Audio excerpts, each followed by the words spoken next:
A paz do Senhor a todos e a todas. Sejam todos bem-vindos a mais uma live do canal YouTube. Hoje nós estaremos falando acerca de ética e comportamento cristão. Vou estar aguardando os irmãos que estão chegando. Sejam bem-vindos. Louvado seja o nome do Senhor. E nós vamos estar falando sobre ética e comportamento cristão. Vai ser várias segundas-feiras, irmãos, várias aulas, né, acerca desse estudo, porque nós precisamos entender um pouco mais o que é que Deus quer de nós.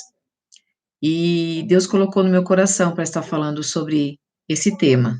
Eu quero fazer hoje uma introdução à história da ética, de onde ela surgiu, como aconteceu, por que veio esse nome, e até chegar nos dias de hoje. E aí depois a gente vai entrando acerca da ética na família, ética na escola, na sociedade, na igreja. Então, eu creio que vai ser bênção aprendermos um pouco mais acerca desse assunto. Os irmãos que tiverem alguma pergunta no decorrer do estudo, os irmãos fiquem à vontade de perguntar, estou aqui para estar respondendo, né? Se eu não souber, eu estarei falando e depois eu procuro para poder responder aos irmãos.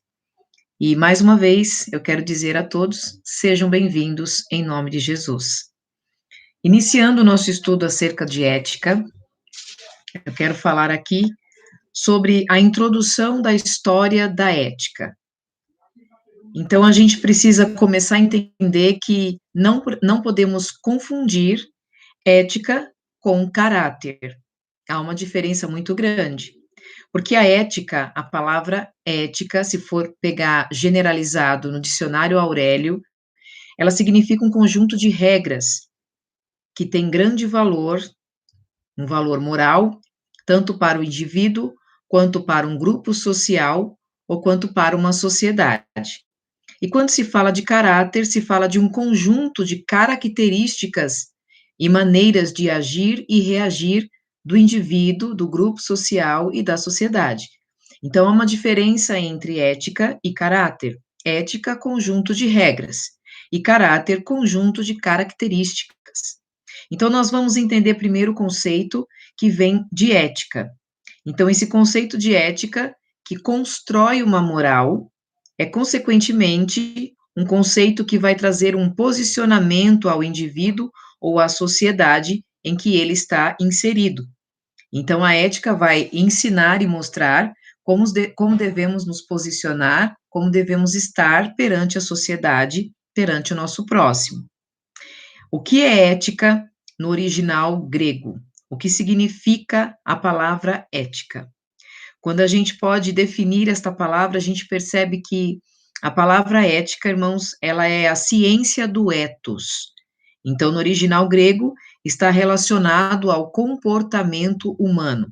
Ou seja, ethos tem o significado de pluralidade de conceitos dos conjuntos de hábitos e costumes fundamentais do ser humano. Então, quando se fala ciência do ethos, está falando desse conjunto de hábitos que o ser humano possui, que uma sociedade possui. Esta palavra ethos também, se nós formos analisar no latim, mos ou mores, é traduzido como moral. Então, quando se fala de ética, fala-se de uma boa moral. Quem tem ética, tem moral. Quem não tem ética, não tem moral. Então, precisamos entender este conceito para que a gente possa ter uma sociedade melhor e viver de uma forma melhor. Conforme, então, a gente começa a observar os estudiosos, os filósofos, os entendidos do assunto, a gente começa, então, a analisar acerca de algumas pessoas, e eu quero aqui estar trazendo o nome de algumas pessoas que me chamam muita atenção. Quando se fala acerca de Lima Vaz, ele entende que a ética faz parte de um pressuposto de uma racionalidade imanente ao ethos, e a sua tarefa como disciplina filosófica consiste em explicar as razões desse ethos, ou seja, deste conjunto de hábitos. Em outras palavras, Lima Vaz vai dizer que o equilíbrio de si mesmo é o elemento chave para uma vida abundante. Não é a força, mas é o equilíbrio. E isso que nós estamos vivendo na sociedade hoje é a falta do equilíbrio. Está faltando isso.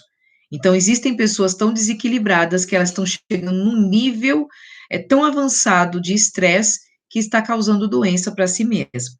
Então, a gente começa a perceber que alguns autores, acerca da filosofia, da psicologia, e até mesmo alguns teólogos, entendem acerca disso que Lima Vaz acabou de dizer, que eu acabei de explicar para os irmãos, e ele resumidamente dizendo que o equilíbrio é o elemento-chave para uma vida fundamental mais sublime e mais graciosa perante a sociedade.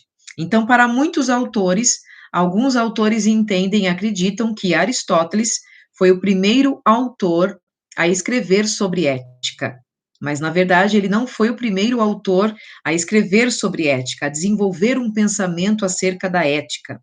Esse pensamento que muitos autores têm, que foi Aristóteles o primeiro autor, vem surgindo acerca de uma reflexão, acerca de um conhecimento tanto teórico quanto prático.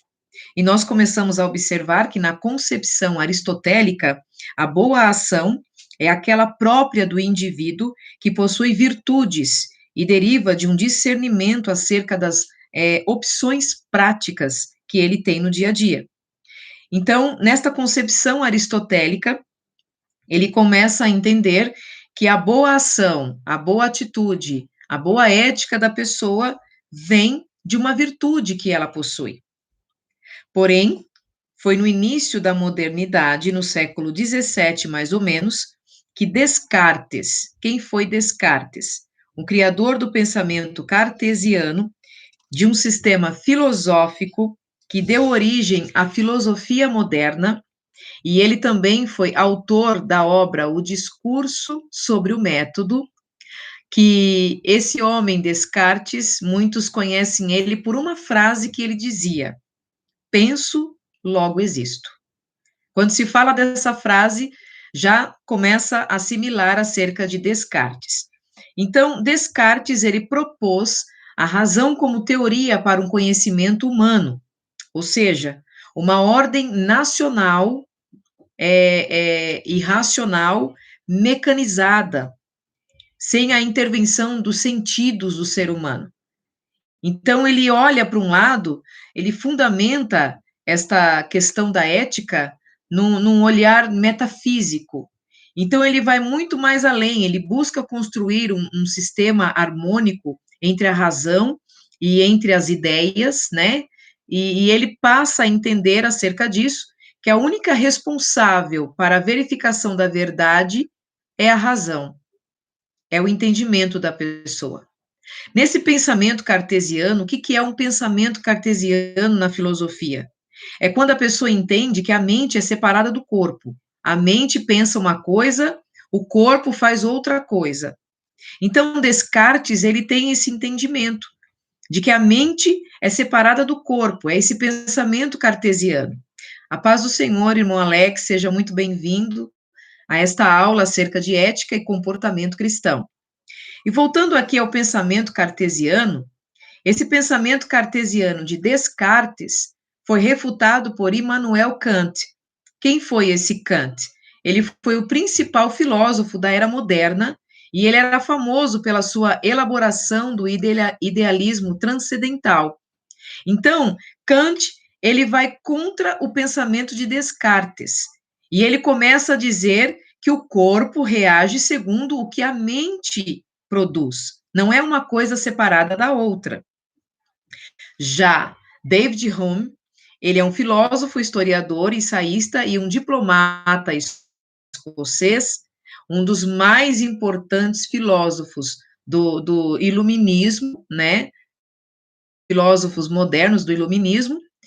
Ele, então, critica essa racionalidade cartesiana, que Descartes pensava sobre isso, e ele vai dizendo que todo ser humano ele encarna o conhecimento segundo aquilo que ele vai vivenciando. Então, Hunt, ele foi levado a adotar uma postura crítica ante a estreita correlação com o conhecimento e a sua racionalidade. Ele começa a observar acerca disso, e aí ele vai passando para um lado mais racional. Quando vai chegando um pouco mais depois de 1637, um pouco mais à frente, nasce então Platão, e Platão, filósofo e matemático, no período clássico da Grécia Antiga, ele começa então a escrever tudo aquilo que Sócrates fala. Sócrates fala, Platão escreve. E quando começa então Platão a escrever, e foi o fundador, na verdade, da academia em Atenas, onde o apóstolo Paulo também prega, né? Pregou. Então, ele, como fundador da academia Atenas, Platão foi o primeiro pensador acerca da ética, dessa questão de ética, ou seja, do bem e do mal que giram em torno desta questão ética.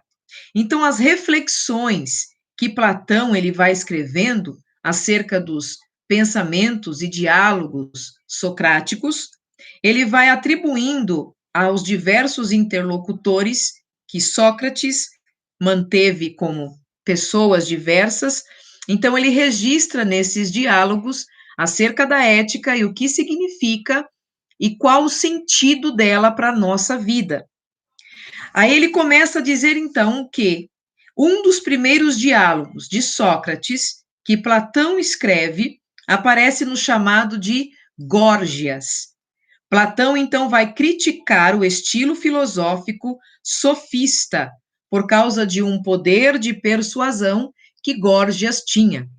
E o que é esse filósofo sofista?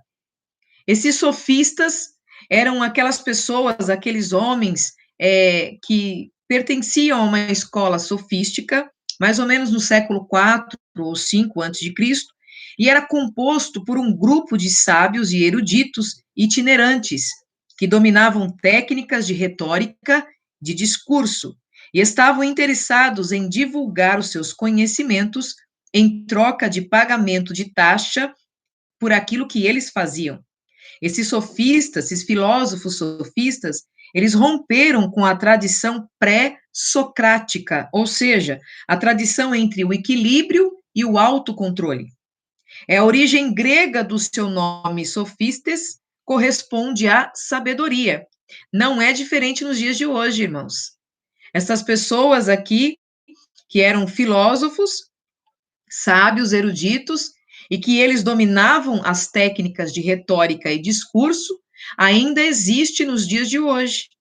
Nós vemos muitos homens, muitas mulheres que se dizem homens e mulheres de Deus, pregadores, e que têm essa técnica em retórica, técnica no discurso, são itinerantes e cobram essas taxas e cobram esses pagamentos por aquilo que eles estão fazendo. Então, eles são filósofos sofistas.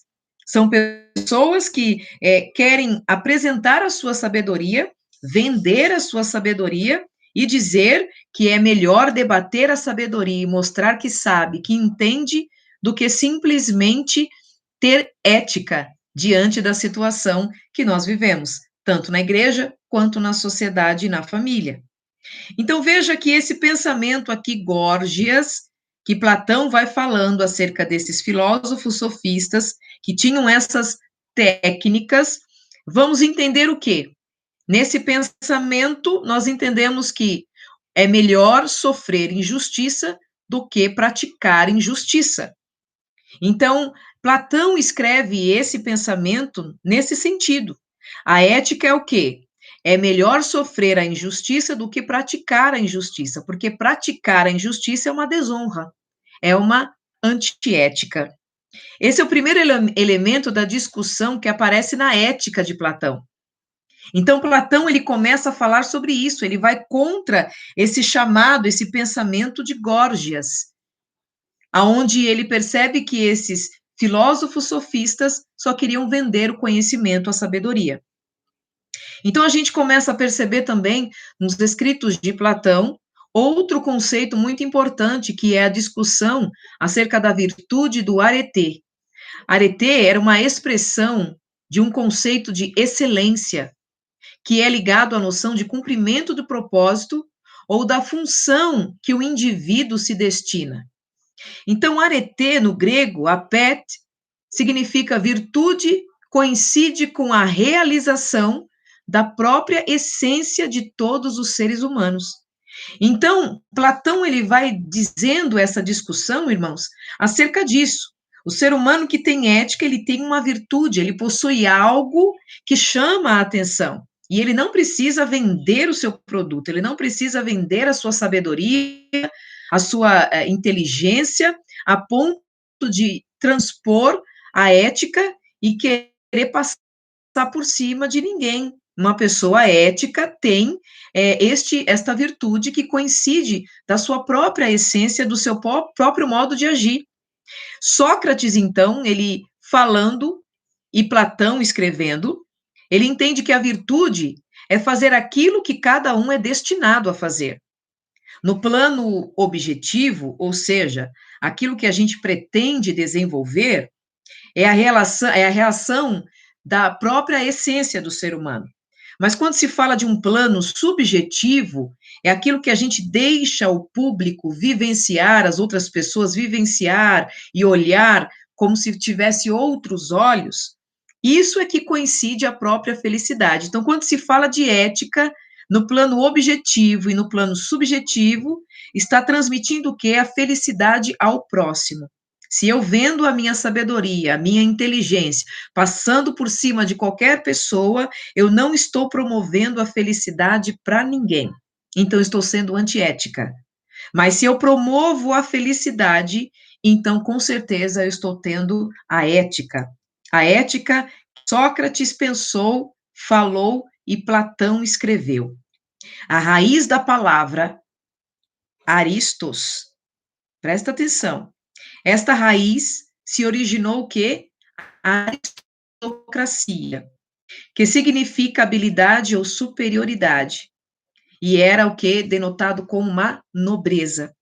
Então, todas essas palavras que vieram do latim e foram transliteradas para o grego e do grego para nós começamos a entender que esta palavra arete, aristos, então ela vem o quê? Ela vem ligada em outros atributos, todos no grego, como dikaiosine, que é justiça, sofirosine, que é moderação e autocontrole.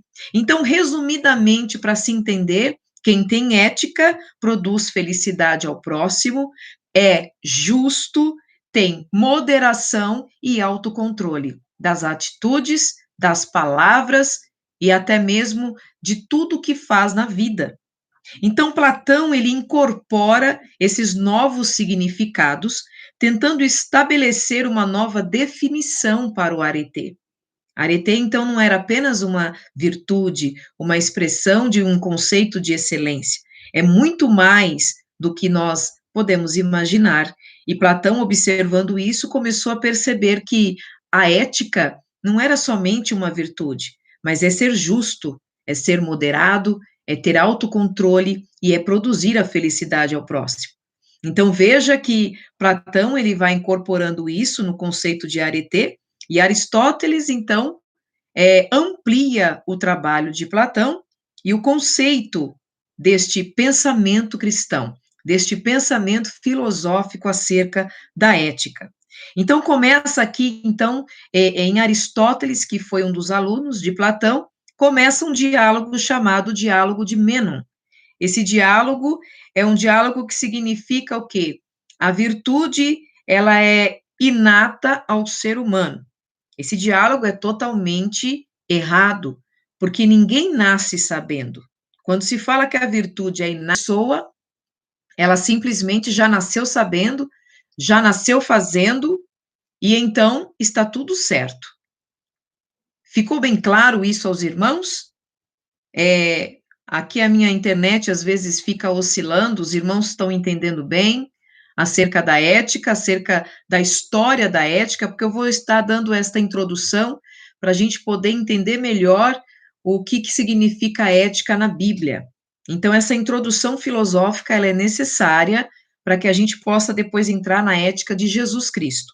Então, voltando aqui no diálogo de Menon, esse diálogo subentende que a virtude do ser humano, ela já nasce no ser humano.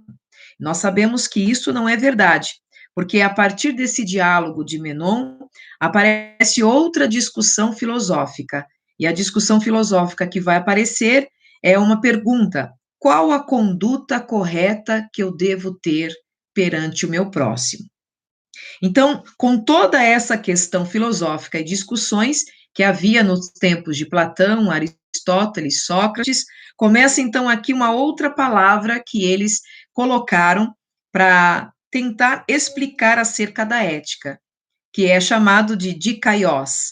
É uma palavra que significa retidão e justificação, ou seja, aquilo que é justo e aquilo que é correto. Então, qual conduta correta, qual conduta justa eu devo ter com o meu próximo? Essa discussão, então, sobre o que é justo e sobre o que é correto, veio ao terceiro diálogo, né, filosófico, que é um diálogo chamado Anel de Giges. Esse Anel de Giges, na filosofia antiga, no pensamento socrático, onde Platão escreve, esse Giges era um pastor, e esse pastor, ele encontra um anel, o Anel de Giges, e esse anel dá poder para ele, um poder de fazê-lo ser invisível. E a ponto que ele se torna invisível, ele começa então a praticar as más ações. Esse anel, então, ele tem um símbolo do quê? O que eu posso fazer quando eu tenho poder? Posso fazer qualquer coisa quando eu tenho poder? Ou pode ter outra pergunta como: quais os limites da ética para quem está com poder e para quem é invisível? Existem outras perguntas também, que é o símbolo deste anel. O fato de eu ter poder me dá plena condições de executar o mal, de executar aquilo que eu quero executar? Ou ter poder entre a vida e a morte me dá o direito de cometer assassinatos? Então, é esse o símbolo deste anel de Giges. E era isso que este pastor, ele colocou na sua mente, ele pegou esse anel dizendo: agora eu tenho poder de ser invisível, posso fazer o mal que eu quiser fazer, não serei criticado, porque quando eu tirar o anel, eu volto a ser essa pessoa que eu mostro ser uma coisa que eu não sou. Então, perceba, irmãos, que essa terceira discussão acerca do que é ser ético, do que é ter ética, é algo muito importante para entendermos, principalmente nos dias em que nós estamos vivendo. Aqui, mais ou menos, era no século IV, no século V. Nós estamos no século XXI, e parece que o anel de Giges continua operando na vida de muitos. Muitos continuam usando este anel. Aristóteles, então, que era um grande filósofo grego e aluno de Platão, e também Aristóteles foi professor de Alexandre o Grande, ele vai escrever, então, uma série de obras sobre política, sobre ética, sobre moral, entre outros conhecimentos, ele vai escrevendo e vai colocando o pensamento de Platão, de Sócrates e o pensamento dele mesmo, que ele chegou nesse conceito. Ele foi o segundo maior pensador acerca de ética. Platão foi o primeiro escrevendo acerca daqueles pensamentos socráticos. E Aristóteles foi o segundo maior pensador acerca de ética. Ele escreve, então, o primeiro tratado, e esse primeiro tratado recebe o nome do seu filho, chamado Nicômaco. Nesse tratado, Aristóteles vai falar o quê? Toda arte e todo saber, assim como tudo que fazemos e tudo que escolhemos, parece visar algum bem. Por isso foi dito com razão que o bem é aquilo a que todas as coisas têm a tendência. Qual é a minha tendência? Qual é a sua tendência? Então, olha o que ele escreve nesse tratado que tem o nome do filho dele. Aristóteles, então, vai trazer uma outra discussão, uma outra reflexão e uma outra prática, visando o quê? na razão do viver ético para promover o bem individual ou coletivo, ou seja, na justa medida, esta justa medida é melhor, porque ter o equilíbrio é a melhor coisa para se viver. Devemos evitar os extremos, tanto o excesso quanto a falta. Então, é isso que Aristóteles vai trazer neste tratado que leva o nome do filho dele. Ele vai dizer que a justa medida é melhor, porque essa justa medida traz um equilíbrio, e esse equilíbrio não me faz nem pecar e nem fazer falta daquilo que eu possa apresentar de bem ao meu próximo. Então, ele vai trazer acerca deste agir ético, agir do homem virtuoso, e aí vem uma expressão no grego que chama eudaimonia. Essa expressão no grego, eu significa bom, e daimon significa espírito, ou seja, um espírito bom, que no final de tudo significa ter a felicidade e o bem-estar. Eu não sei se você, meu irmão, minha irmã, já assistiu aquele filme A Bússola Perdida, A Bússola de Ouro, acho que é A Bússola de Ouro, se não me falha a memória, aonde todas as pessoas têm um bichinho, e esse bichinho é chamado de o Dimon deles. Esse Dimon é o espírito deles. Matando o Dimon, mata as pessoas. Acabando com o Dimon, acaba com a felicidade, com o bem-estar de todas aquelas crianças, de toda aquela nação. E tinha uma mulher que ela queria acabar com o Dimon daquela menina. Então veja que quando se fala de eudaimonia, está falando de ter o quê? Felicidade, de ter um bem-estar. E esta felicidade não é só minha, eu preciso tê-la para poder apresentar aos outros. Eu tendo a ética, eu sou uma pessoa ética com qualquer pessoa, em qualquer lugar, em qualquer situação. Por isso que Aristóteles vai dizendo o quê? Que a virtude do ser humano não nasce com ele. Ele precisa aprender, ele precisa estudar, ele precisa entender. E a pessoa nasce, ela vai aos poucos aprendendo. Então, o pensamento de Aristóteles é diferente de Platão. O ser humano não nasce com esta virtude, com esta ética. Se a virtude é adquirida, se ela é adquirida quando nasce, ao invés de ser ensinada, então a virtude é um hábito que não precisa se aprender, só precisa se exercitar. Por isso que todo ser humano, ele precisa a cada dia não pular fases, não fugir dos processos, mas aprender a cada dia, a cada instante, a cada momento, o que é necessário, o que é ético, o que é bom, o que é que Deus quer de nós. Então, na educação pedagógica contemporânea, nós percebemos que Aristóteles é um pensador essencial para os nossos dias, para o nosso entendimento, justamente porque ele entende que a virtude ética é preciso ser ensinado, é preciso ser aprendido. Então, para Aristóteles, o agir ético é o agir do indivíduo que tem uma virtude a qual aprendeu, a qual conquistou. E esta virtude é a expressão da vida humana. Como eu trato o meu próximo, independente da situação e do que ele produz para mim. Essa atitude, ela vai produzir em minha vida e na vida de quem eu estou transmitindo a minha relação de comunhão, de amizade, ela vai transmitir uma felicidade e um bem-estar. Então, a felicidade, ela não vai se encontrar nas festas. Essa felicidade da eudaimonia não se encontra em nenhuma balada, não se encontra naquilo que eu possuo materialmente, não se encontra naquilo que eu posso comprar, naquilo que eu posso ter, mas se encontra naquilo que eu sou, naquilo que você é. Então, veja, irmãos, que essa eudaimonia é algo que eu preciso entender e preciso praticar para que as pessoas recebam e entendam que a ética é algo muito sublime e o nosso Deus exige de nós isso. É por isso que a Bíblia, se você ler de Gênesis a Apocalipse, você vai começar a perceber em cada entrelinhas, em cada versículo, em cada capítulo, em cada texto, a ética de nosso Deus, a ética de Jesus Cristo no Novo Testamento. Você vai começar a perceber que tudo tem a ética e Deus exige de nós termos essa ética, esse comportamento ético. A finalidade, então, do pensamento dos filosóficos é a busca do bem-estar para todas as pessoas.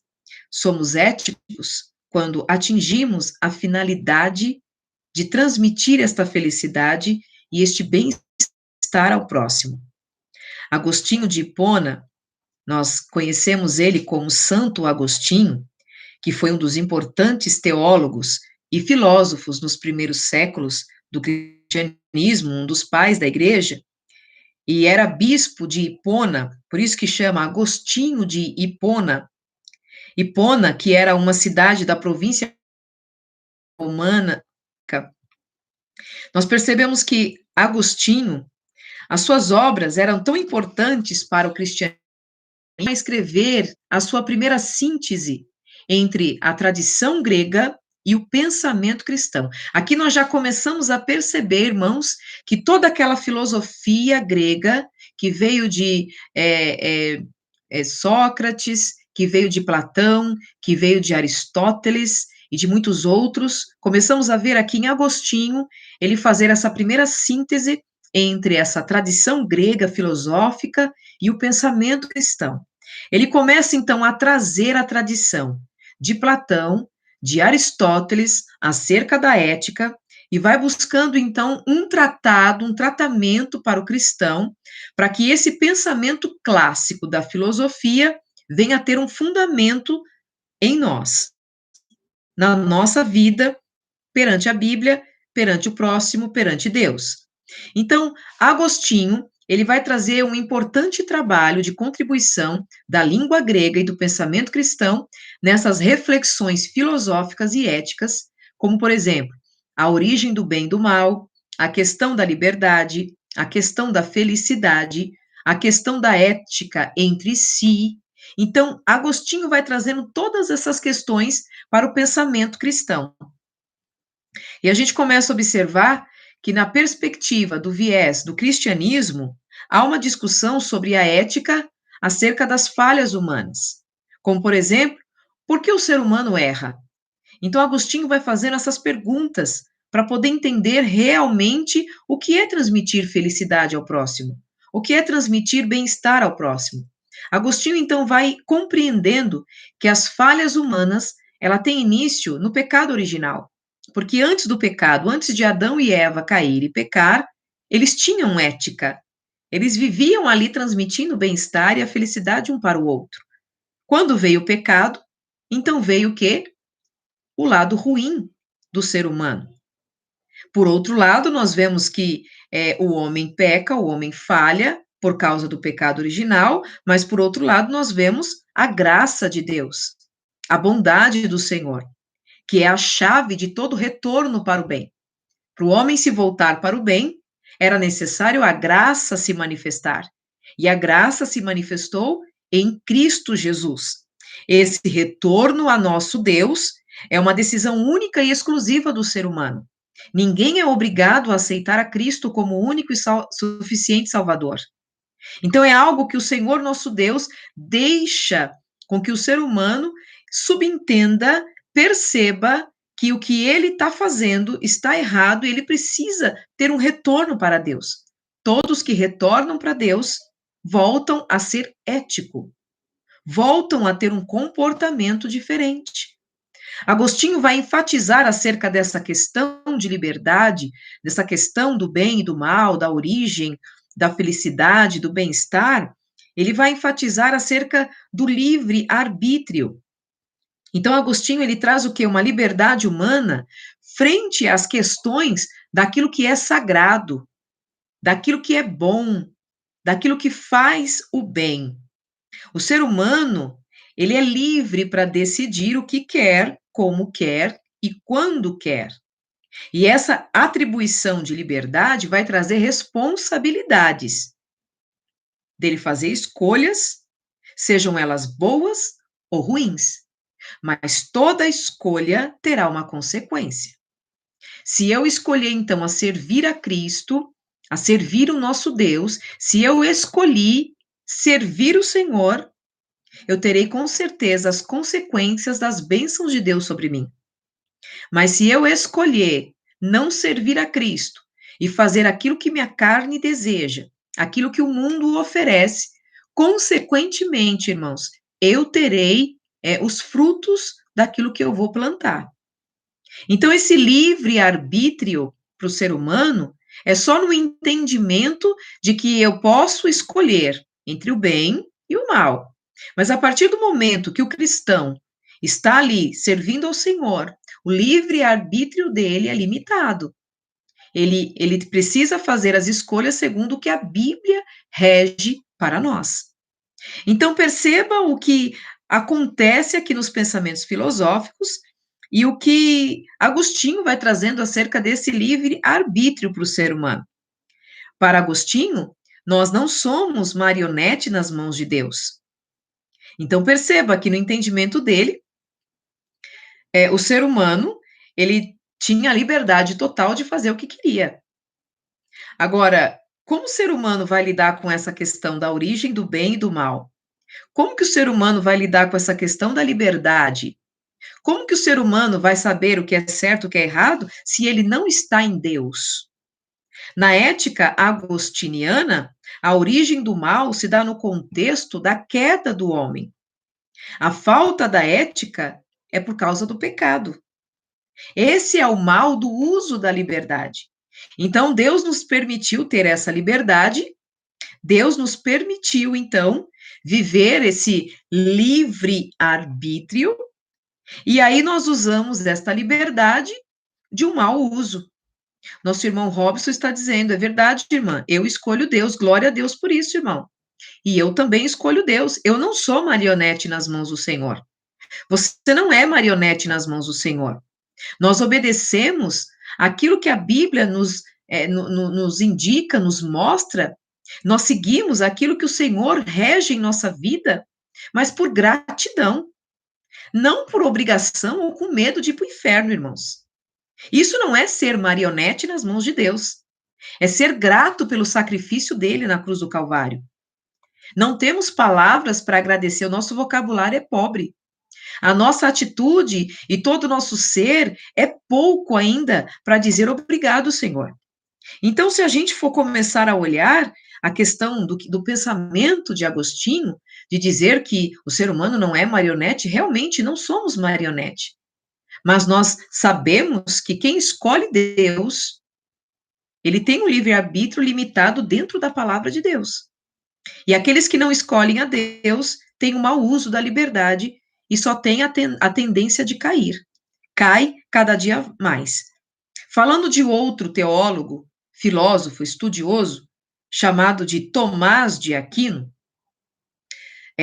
os estudiosos dizem que ele foi um frade católico da origem dos pregadores italianos, cujas obras tiveram enorme influência na teologia e na filosofia. Tomás de Aquino é também um importante pensador da Idade Média. Como os pensadores cristãos utilizavam os pensamentos gregos, cristianizando-os, começando com Agostinho de Hipona, então vem Tomás de Aquino, pensou e escreveu 800 anos depois de Agostinho ter escrito acerca da ética. E então Tomás de Aquino vai escrever o quê? A Ética Tomista. Essa ética tomista, ela vai exaltar a justiça e vai exaltar aquilo que constrói a solidariedade entre os seres humanos. Então, aquilo que vai unir os seres humanos, aquilo que vai trazer o que é justo para os seres humanos, Tomás de Aquino, então, vai trazer essa ética tomista. Deus abençoe minha tia Zilda, que está fazendo parte dessa live. Somos vencedores quando escolhemos seguir a Deus. Realmente, somos mais que vencedores por Cristo Jesus. Esta ética tomista que me chama a atenção é a grande questão da ética, que são as formas e práticas da superação dos vícios e da corrupção. Coisa linda, irmãos, é quando a gente aceita Cristo e deixa Cristo governar a nossa vida, nós conseguimos vencer todas as questões de corrupção, de vícios e de mal por causa do pecado original. Então, nós aceitando tudo isso, nós conseguimos ter o que era a prática da superação de todo esse mal. E nos tornamos pessoas mais éticas, mais respeitosas, mais justas, querendo o bem do próximo, desejando a vitória para o próximo, não olhando somente para o nosso próprio umbigo, mas desejando ver o bem-estar dos outros sem querer nada em troca. Na ética tomista, nós vemos aqui que aparece uma questão muito importante, que é a questão do elemento da metafísica, ou seja, nenhuma ética ela é possível sem ter uma religião.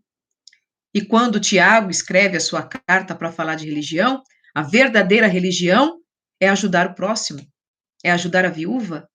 Então, nenhuma ética ela é possível se não tiver a fé em Deus, se não tiver obediência em Deus. Então, é isso que nós precisamos perceber.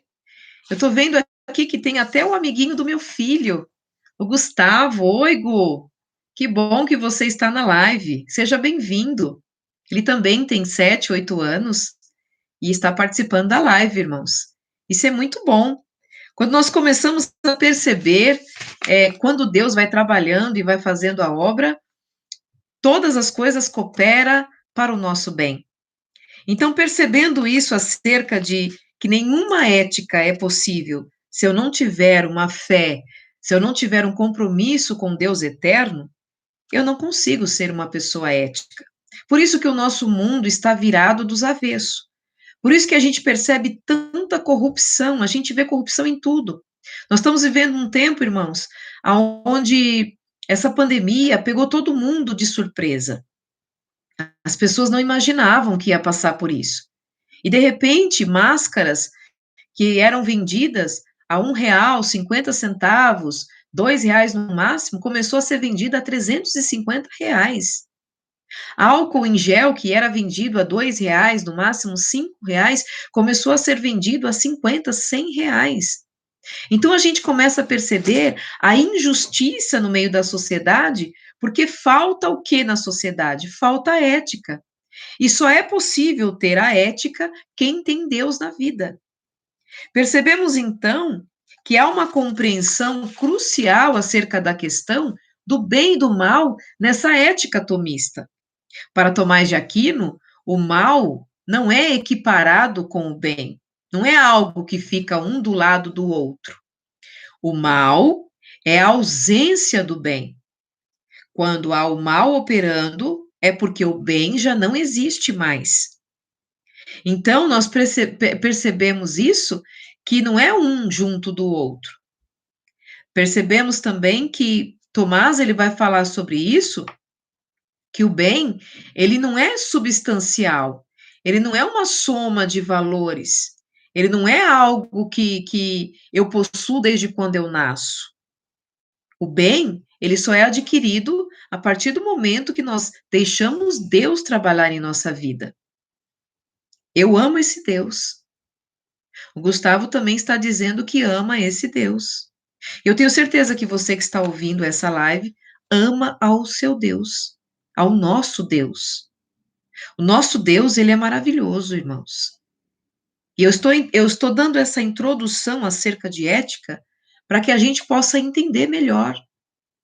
Quando a gente percebe nos pensamentos filosóficos, nos pensamentos gregos, na linguagem deles, nós percebemos o que é que Deus quer de nós. Então veja que esses homens, Platão, Aristóteles, Sócrates, eles nem sabiam que eles estavam ali sendo ferramentas de Deus para falar acerca de um padrão ético que o nosso Deus tem e é.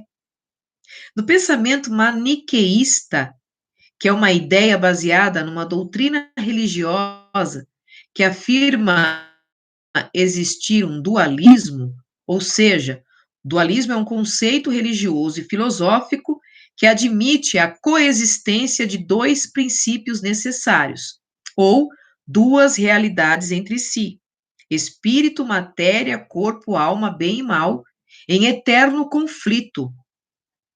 Então, veja bem, nesse pensamento maniqueísta, se coloca o bem e o mal como oposições e como elementos iguais. Isso aparece no pensamento de Agostinho de Hipona, que o bem e o mal está equiparado, sendo que Tomás de Aquino diz que o mal é a ausência do bem. Para Tomás de Aquino, quando o bem não se faz presente, o mal toma conta. Então, olha o pensamento, como vai começando a se abrir o entendimento. Um pensou, escreveu, o outro foi pensando mais e escrevendo, e cada vez mais se entendendo. Então, a gente percebe que o complexo de Édipo, criado por Freud, ele vai falar sobre esse duplo, o duplo que existe no ser humano. E eu ouvi sobre este duplo, aprendi sobre esse duplo com o meu primo, Carlos Eduardo, que ele é um grande filósofo também. Ele é um professor de letras, é também um grande estudioso, fez literatura, está fazendo história. Então, é um menino, assim, de 23, 24 anos, que é um grande filósofo, e ele falou acerca desse complexo de Édipo, que todo ser humano tem o seu duplo. Por isso que, às vezes, o ser humano, ele se pega, às vezes, brigando com ele mesmo, discutindo com ele mesmo. Tenho certeza que você já discutiu com você mesmo, se olhando no espelho. Então, às vezes, o ser humano, algumas pessoas olham e falam, nossa, mas você se parece com seu pai demais, por isso que há esse atrito, você se parece com a sua mãe demais, e por isso que há essa discussão. É chamado por Freud de complexo de Édipo. É o duplo, é o bem e o mal, um dos dois tem que morrer. E o que o apóstolo Paulo escreve nas suas cartas, nas suas 13 cartas, e ele vai enfatizar o quê? Que nós somos nova criatura. Se somos nova criatura, a velha criatura que tenta lutar contra nós precisa morrer. Se ela morrer, a nova criatura ressurge, e essa nova criatura é uma pessoa mais ética.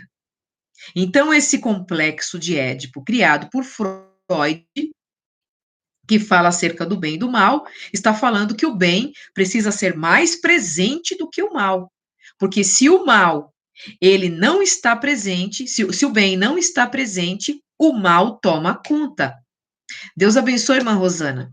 A paz do Senhor. Seja bem-vinda a essa live, viu?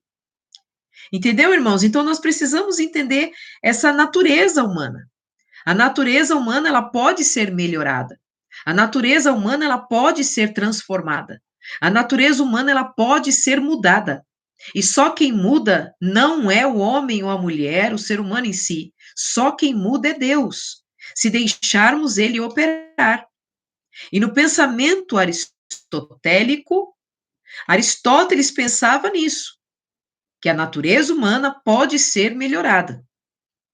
Essa natureza só pode ser melhorada com as práticas das virtudes teologais, das virtudes que vêm diretamente de Deus, através da sua poderosa palavra. A paz do Senhor, irmã Leide, que saudade de você, minha irmã. Seja bem-vinda à live, estou falando de ética e comportamento cristão. Então, perceba, irmãos, que a natureza do ser humano só pode ser melhorada, transformada, fortalecida, se tiver o quê? Práticas das virtudes que a teologia nos ensina, que é o estudo sobre Deus, acerca de Deus, e que vem diretamente de Deus para nós. As nossas faculdades mentais, elas precisam participar dessa natureza divina. Se a gente deixar que a nossa mente venha a ser transformada pelo poder da palavra de Deus, a gente começa então a ter uma vida humana diferente, melhorada, convertida. A ética de Deus precisa estar em evidência em nós, é verdade, Alex. É isso que eu preciso realçar da minha vida. E é isso que muitas vezes as pessoas não entendem. As pessoas realçam a beleza, realçam o que tem, realça o que faz, mas não realça essa ética de Deus que emana de dentro de nós. Deus colocou esse tema no meu coração para estar falando acerca de ética e comportamento cristão, para que a gente possa ter esse comportamento perante a sociedade e apresentar à sociedade esse Deus vivo que nós servimos. Então, essas virtudes teologais é o quê? Primeiro, é a fé em Deus, totalmente em Deus, em um único Deus. Segundo, é a esperança que nós temos do reino de Deus, que ele virá para arrebatar a sua igreja. E terceiro, é o amor ao próximo, como nós nos amamos. São virtudes teologais que precisam existir dentro de nós. Eu preciso ter a fé exclusivamente em Deus. Eu preciso ter a esperança de que um dia ele vai arrebatar a igreja e eu estarei com ele na glória. E eu preciso ter o amor ao meu próximo, independente de quem seja o meu próximo. Porque amar o próximo, que a gente tem afinidade, é fácil. Amar o próximo, que a gente não tem afinidade, é ética. Entendeu, irmãos? Que fique bem claro esta parte. Que nós possamos, então, compreender o que é esta ética de Deus. Então, no exercício da minha fé, no exercício da esperança deste reino de Deus, e no exercício do amor ao próximo, é que eu tenho essas virtudes teologais que vêm de Deus. Esta ética, então, de Deus é o resultado dessas virtudes que emana de Deus em mim e que traz um fundamento para a minha vida ser melhor, para a minha vida ser diferente. Eu preciso ser uma pessoa melhor para Deus e para o meu próximo, e não para mim mesmo, e não para me mostrar. O texto, então, base para esta compreensão total que nós estamos falando acerca de ética, está registrado na primeira carta aos Coríntios, capítulo de número 13, e o versículo de número 13, que diz assim: Agora, pois, permaneçam a fé, a esperança e o amor. Esses três, mas o maior deles é o amor. Se a gente for falar de amor, irmãos, a gente passa aqui mais de 2, 3, 5, 10 horas falando do que é o amor de Deus, o que é que significa amor. Eu estou falando agora o que significa ética. O que significa ética, felicidade e bem-estar. Eudaimonia, que é no original grego, felicidade e bem-estar ao meu próximo. E Paulo já deixa escrito aqui que esta ética só é possível se eu tiver as virtudes teologais, que permaneçam a fé, a esperança e o amor. E dessas três, o maior é o amor. Então, Tomás de Aquino, para a gente encerrar hoje esta parte, né, acerca de ética, segunda-feira que vem, nós vamos dar continuidade, vou falar da ética na tradição judaico-cristã, mas para a gente estar encerrando este assunto hoje, eu quero falar na conclusão que Tomás de Aquino, ele vai recuperando e vai fazendo uma leitura do texto bíblico que Paulo escreve, e vai entendendo que essas três virtudes teologais, como uma vida ética, precisa ser praticada, não é só aprendida e viver só para si, mas ela precisa ser praticada através da graça e da bondade e misericórdia do Senhor. Tomás de Aquino vai explicar que o livre-arbítrio é o uso da minha razão, da sua razão, que nos dá a liberdade de escolher entre o bem e o mal, agindo de uma forma diferente, sem julgar e sem comparar a vida de ninguém. Não é agir por instinto, mas é agir de uma forma justa, aonde eu possa transmitir ao próximo esta felicidade e este bem-estar. Porque principalmente depois da queda do homem, que ele perdeu a inocência, o homem quando tinha a inocência, essa inocência trazia do homem, fazia do homem ser totalmente dependente de Deus. Quando ele cai, ele perde essa dependência, perde a inocência e começa a ter a consciência. E a consciência faz com que o ser humano dependa de si mesmo. E quando o ser humano passa a depender de si mesmo e para de depender de Deus, ele se torna arrogante, ele se torna orgulhoso e ele se torna um semideus. Então nós precisamos fazer o quê? fazer o exercício da nossa razão e voltar a ter aquela inocência espiritual, voltar a ter aquela fé viva em Deus e voltar a depender totalmente de Deus. E é isso que Paulo vai escrever em Romanos, capítulo 12, versículo 1.